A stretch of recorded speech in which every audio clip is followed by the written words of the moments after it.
Hey there, before we get started, I just wanted to say that we've just launched a new Discord server to get the latest in our newest videos and any live stream announcements, and interact with your fellow movie lovers. You can put your letterbox profiles and debate hot takes. Hope to see you all there, and another live stream's coming very soon. One battle after another. Perhaps the most acclaimed movie of the year, one of the highest rated movies of the year, with a lot calling it the best movie of the year next to Sinners. Paul Thomas Anderson has shown what a great filmmaker he is in the past decades, and now he comes back after all this time with a brand new adventure, action, crime, political thriller, one battle after another. Is it worth all the hype? Is it worth the 98%, the 5 out of 5s? Is it worth it? Let's find out in my review of One Battle After Another.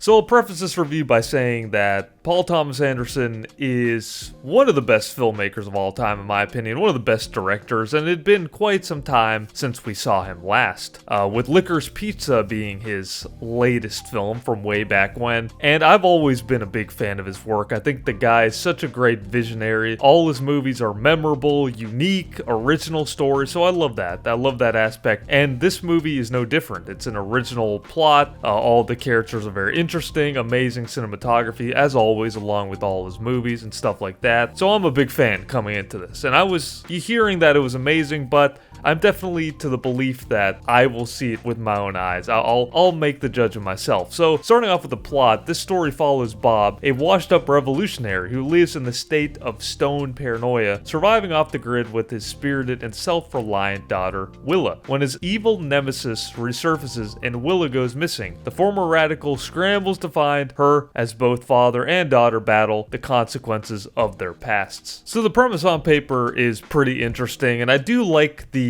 idea of this father trying to find his daughter and all the little twists and subplots that happen in that journey. I'm a big fan of movies that are very simple on paper, but is a lot more intricate when you look more into it, and there's a lot of different things going on. So one of the main things to note about this movie is that the pacing is very fast, and I'm a big fan. I think that once the movie gets going, it just goes, and it goes for the 2.5 hour runtime that it has. More than that, it's 2 hours 45 minutes. It goes on and on and on, and it just does not let off the gas, and I like that. The movie just keeps moving, and I'm a big fan of that. So for that, I give it major props. And if we want to talk about the performances too, I'll get right into that. So it's definitely a star-studded cast. We got Leonardo DiCaprio, Sean Penn, Benicio del Toro, Regina Hall, Chase Infiniti, Teyana Taylor, and so many others. I think it's a great cast, and some of the big standouts for me are, of course, Leonardo DiCaprio. He's a great actor, so he's really great in this one.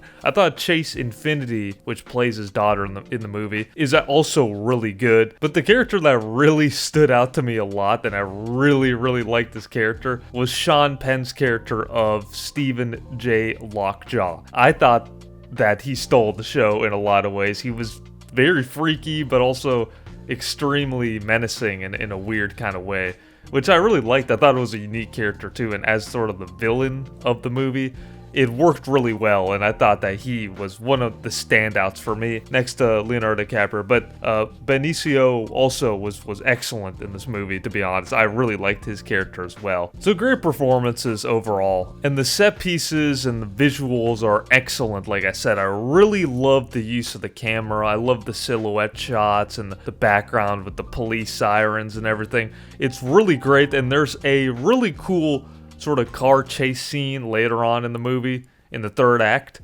that's really creative, and great use of the camera angles for that shot. Just excellent. Obviously a master at his craft.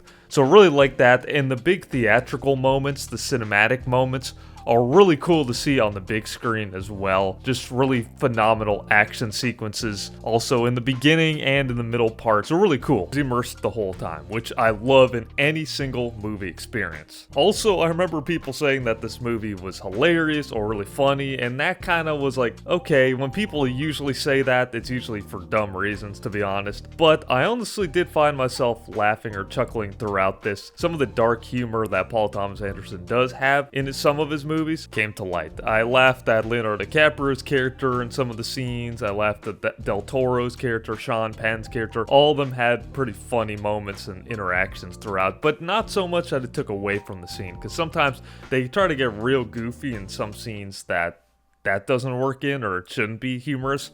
But this one, it's pretty selective in how they kind of use that humor.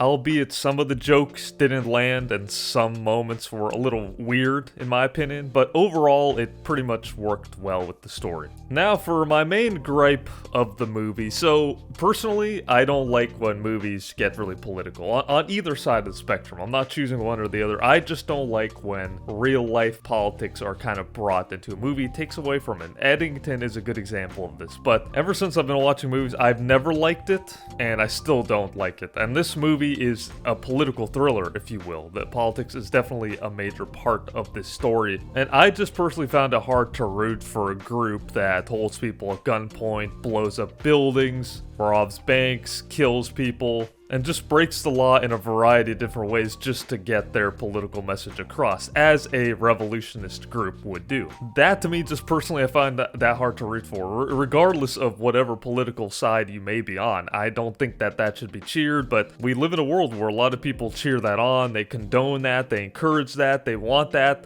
And this movie is kind of saying that in a weird way, since they're putting these revolutionaries at the forefront. And like I said, personally, I just don't like that. And I feel like movies and TV should be a medium that lets you escape life and doesn't really try to send an agenda or a message. I hate when movies try to put some kind of political message in there, and it's very obvious. And while there's many instances in this movie where it could be one way or another, or maybe it's trying to touch on both sides, there's a lot of evidence to support the claim that they are kind of going towards one particular side over the other. It's very clear. I don't want to go into details about it, but yeah, there's several different things, and one of the major things that they do throughout this film is definitely pushing that narrative forward. So subjectively, that was a negative for me. But with that being said, of course, the medium of film and TV in general is going to have a lot of messages and a lot of directors that are going to want to push certain commentary, but I still don't like it, and I don't think I'm ever going to like it. But apart from that, and maybe the fact that there are certain moments in the film that do feel a little disjointed, apart from that though, this movie is brilliant in a lot of ways. Technically speaking, the pacing,